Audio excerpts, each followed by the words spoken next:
Paz do Senhor, irmãs. Quero iniciar com a passagem bíblica em Tiago, capítulo 4, a partir do versículo 4, que diz: Adúlteros e adúlteras, não sabeis vós que a amizade do mundo é inimizade contra Deus?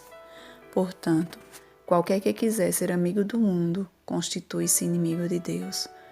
Ou cuidai vós, que em vão diz as Escrituras: o Espírito que em vós habita tem ciúmes? Antes, dá maior graça. Portanto, diz: Deus resiste aos soberbos, dá, porém, graça aos humildes. Sujeitai-vos, pois, a Deus. Resisti ao diabo, e ele fugirá de vós. Chegai-vos a Deus, e ele se chegará a vós. Limpai as mãos, pecadores, e vós, de duplo ânimo, purificai o coração. Senti as vossas misérias e lamentai e chorai. Converta-se o vosso riso em pranto e o vosso gozo em tristeza. Humilhai-vos perante o Senhor e Ele vos exaltará. O tema que iremos abordar hoje foi retirado do livro Mulheres Sábias e Conselheiras, de Martha Priest. Então, são 3 áreas que precisamos amadurecer enquanto mulheres cristãs. Iremos ver alguns versículos que são João 15, 2, Hebreus 12, 10, João 1, 9, Provérbios capítulo 22, versículos 24 ao 25 e 1 Coríntios 13, versículo 5. Dessas 3 áreas que precisamos amadurecer, eu vou especificar uma, que é o caráter. Mas antes vou ler 2 versículos dos que mencionei, que é João 15, 2, que diz: Toda vara em mim que não dá fruto, atira, limpa toda aquela que dá fruto, para que dê mais frutos. E Hebreus 12, 10, que é: Os nossos pais nos corrigem por pouco tempo do que achavam que era certo, mas Deus nos corrige para o nosso próprio bem, para que participemos de sua santidade. O amadurecimento do meu caráter é como uma limpeza, para que eu dê mais fruto, ou também como uma disciplina, para que eu seja mais participante da santidade de Deus. Esta mudança em meu caráter tem sido coisa difícil e mais humilhante das 3 áreas que depois poderemos abordar mais à frente. A má notícia é que às vezes é constrangedor perceber que você é imperfeita. Mas a boa notícia é que Deus dá graças aos humildes, que diz em Tiago 4, 6. Uma das áreas em meu caráter que precisava de uma mudança drástica era a característica da ira. A ira vinha à tona quando eu não conseguia algo do meu jeito, ou quando algo ou alguém me irritava ou me frustrava. Eu era aquela mulher colérica, com o qual não devemos nos associar, para que a gente não aprenda as suas veredas e assim enlaces a nossa alma, como diz Provérbios 22, versículo 24 ao 25. Deus começou a me transformar. Passei a ser uma mulher de espírito mais manso e tranquilo, ao invés de ficar facilmente irritada, impaciente ou irada. Lembro-me de uma vez ter falado insistentemente com uma senhora em nossa igreja. Ela e o marido pensavam em sair de nossa igreja para uma outra, cuja doutrina não era sólida. Ao invés de conversar com ela em um tom gentil e amável, falei de um modo mais grosso e severo, mais agitado. Em algum tempo depois, eles deixaram nossa igreja, mas eu justifiquei a minha atitude, porque afinal de contas eu estava certa. Não muito tempo depois desse incidente, uma amiga em comum me telefonou. Ela foi gentil, mas porém direta, e disse: Concordo com o que você disse, mas seu tom de voz com ela soou irado e severo, e eu fiquei preocupada. Continuou falando: A Bíblia nos diz que se desejamos influenciar aqueles que seguem falsas doutrinas, é necessário que o servo do Senhor não viva a contender, e sim deve ser brando para com todos, aptos para instruir, pacientes, disciplinando com mansidão os que se opõem, na expectativa de que Deus lhe conceda não só o arrependimento para conhecerem plenamente a verdade, como diz em 2 Timóteo, capítulo 2, versículo 24 ao 25. Uma das razões por que eles deixaram nossa igreja foi a maneira irada como você falou com eles. Preciso dizer o quanto fiquei constrangida e muito chateada ao ouvir aquela repreensão. Chorei e quando desliguei o telefone orei. Pedi que Deus me ajudasse a entender. Supliquei a Deus, ao Senhor, que me fizesse uma mulher mansa. E agradeci por entender, agradeci a Deus, por entender pelo telefonema recebido, que foi do Senhor. Então decidi procurar aquela outra senhora e pedir-lhe perdão. Como era a época do Natal, comprei um arranjo de flores para ela. Ao aproximar-se da porta de sua casa, cheguei a desejar que ela não estivesse em casa para que eu pudesse apenas deixar-lhe o arranjo com um bilhete pedindo-lhe perdão.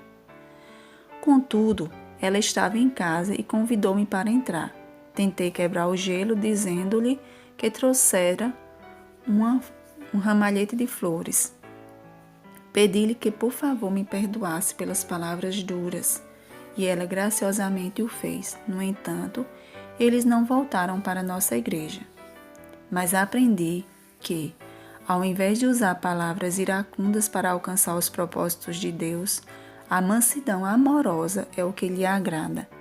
Não era suficiente que eu apenas reconhecesse e me despojasse de minha aspereza e impaciência. Era necessário que eu também me revestisse de amor. Por exemplo, eu devia não somente transmitir meus pensamentos, como também fazê-los de modo piedoso e manso. Deus tem transformado meu caráter e na maioria das vezes eu tenho conseguido, por sua graça, ser uma pessoa de mansidão. Quando não sou, eu volto ao princípio, lá em João 1,9.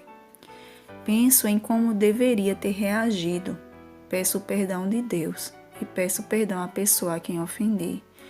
E oro que numa próxima ocasião eu primeiramente pense para, só então responder em amor. Outra área em meu caráter que necessitava mudança era tornar-me menos egoísta e mais amorosa. O amor não procura o seu próprio interesse, como diz em 1 Coríntios capítulo 13, versículo 5. Era um princípio muito convincente para mim. Deus foi gradativamente mostrando-me através das Sagradas Escrituras e do seu Santo Espírito que eu deveria sempre buscar a sua vontade, e não a minha. À medida que Deus me trouxe maturidade, agradar-lhe passou a trazer muita alegria. Por isso, a importância de lermos a Palavra de Deus frequentemente, em todo o tempo, e orar para que Ele possa nos conceder sabedoria espiritual e discernimento para compreender e aprender mais sobre quem Ele é e o que Ele quer que nós assim o façamos. Além de tornar-me uma pessoa de mais mansidão e menos egoísmo, havia também uma grande necessidade em meu caráter, o de tornar-me mais humilde. Ao invés de estar sempre na defensiva, Deus desejava que eu ouvisse cuidadosamente e ao menos considerasse o que a outra pessoa estava dizendo, ao invés de me concentrar em ter sido ferida numa demonstração. Ele quer que eu cresça e amadureça com isso. Compreendi que para o Senhor é muito mais importante que eu ande humildemente com o meu Deus, como diz em Miqueias, capítulo 6, versículo 8, do que eu escrever um livro. Deus ainda está mudando todas essas áreas em meu caráter e muitas outras que não cheguei a mencionar aqui. Ele precisou amadurecer-me a um certo ponto para que eu pudesse instruir e encorajar mulheres mais jovens, isto é, realmente um testemunho de sua bondade, misericórdia e graça, pelo que Ele tem feito em minha vida. Neste momento, devemos olhar mais detidamente para a nossa vocação segundo as Escrituras. Em primeiro lugar, somos chamadas a ser esposas e, em segundo lugar, mães. Esta é a nossa vocação. Eu não sei o que pode estar nos impedindo de se dedicar com todo o tempo do mundo ao chamado do Senhor para cada uma de nós. Mas seja o que for que nos impedamos de se dedicar às suas funções primeiras, deve ser colocado no devido lugar. Criar os filhos que Deus nos deu demanda tempo. É uma tarefa que engloba vários aspectos a serem desenvolvidos. Walt Schwantry descreve assim a tarefa de uma mãe. É tarefa e privilégio da mãe supervisionar o forjamento da personalidade de seus filhos e filhas. Para isto, ela deve imprimir em casa um ritmo que edifique um caráter forte. É sua responsabilidade tomar os grandes princípios cristãos e aplicá-los de maneira prática nas atividades do dia a dia, fazendo isto de maneira simples e natural. É sua responsabilidade analisar cada criança mental, física, social e espiritualmente. Os talentos têm que ser desenvolvidos e as virtudes infundidas, as faltas pacientemente corrigidas e os jovens pecadores têm de ser evangelizados. Ela está edificando homens e mulheres para Deus. Os resultados poderão não ser visíveis até que ela tenha trabalhado por 15 ou 20 anos. Quanta responsabilidade temos! Que tremendo desafio em nossas mãos! Não podemos, portanto, permitir que nada nos desvie deste chamado. Nada pode se interpor entre nós e nossa carreira de esposas e mães. Nada.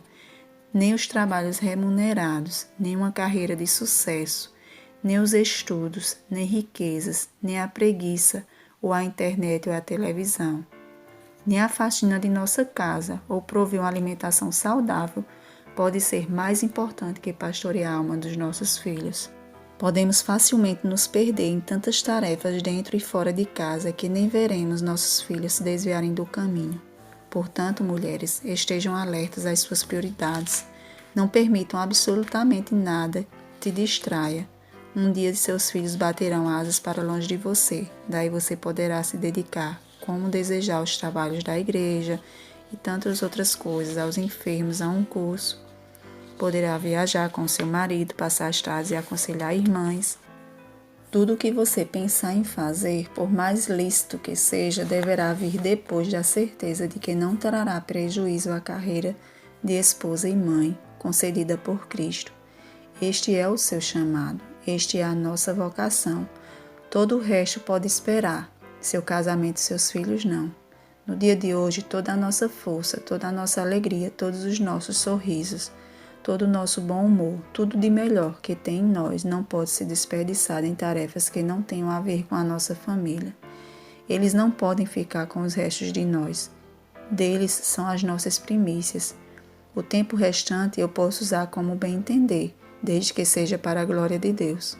Portanto, temos que administrar nosso tempo com santo temor diante de Deus, organizando nossas prioridades e se der tempo para o resto, ótimo. Se não, um dia teremos tempo. Nunca se esqueça que somos peregrinos em terra estranha. Estamos aqui neste mundo, mas não somos deste mundo. Nossos maiores anseios e desejos não têm nada a ver com esta terra, e sim com o porvir, com a Canaã celestial. Por esta razão, devemos colocar constantemente diante de Deus como temos levado a nossa vida.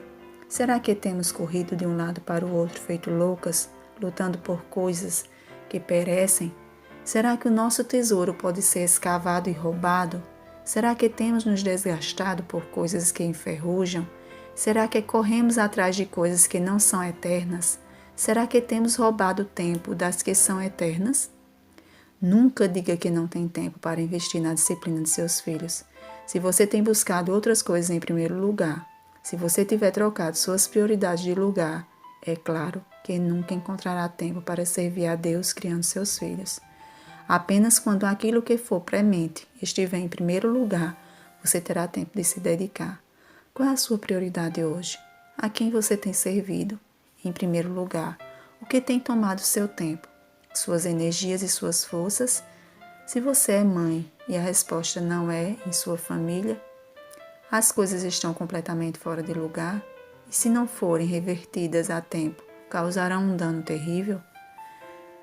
Não queira colher frutos doces se não investiu arduamente na criação de seus filhos. Corrige teu filho e te dará descanso, dará delícias à tua alma. Provérbios 29, 17. Esta é a maravilhosa promessa para que corrija seus filhos na maneira como Deus requer. Não queira se apoderar desta promessa se você não está disposto a cumprir as exigências que vêm antes de Cristo. Corrige e te dará descansos e delícias. Um abraço.